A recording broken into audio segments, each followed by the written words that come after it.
Hi అండి, అందరికీ నమస్కారం. Welcome to my YouTube channel. ఈ వీడియోలో ఏపీలో ఉద్యోగులకు న్యాయం చేయండి ఉద్యోగ సంఘ నేత సూర్యనారాయణ.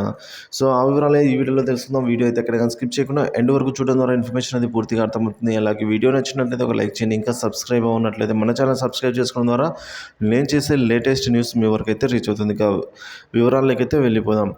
పెన్షను భిక్ష కాదు, ఉద్యోగుల హక్కు అని అయితే అంటున్నారు.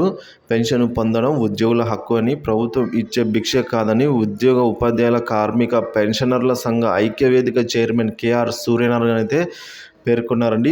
ఉద్యోగుల సమస్యలపై ఐక్య వేదిక ఆధ్వర్యంలో ఒంగోలులో గురువారం నిర్వహించిన రౌండ్ టేబుల్ సమావేశంలో ఆయన ముఖ్య అతిథిగా హాజరయ్యారు.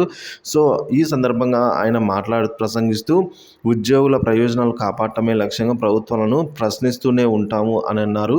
సో ఈ పెన్షన్ ఏదైతే ఉందో అది ముఖ్యంగా ఇది భిక్ష కాదు, ఉద్యోగుల హక్కు అని అయితే అంటున్నారు. అలాగే ఏవైతే సమస్యలు ఉన్నాయో అవి తీరే వరకు పోరాడుతూనే ఉంటాము ప్రభుత్వంతో అని అయితే అంటున్నారు.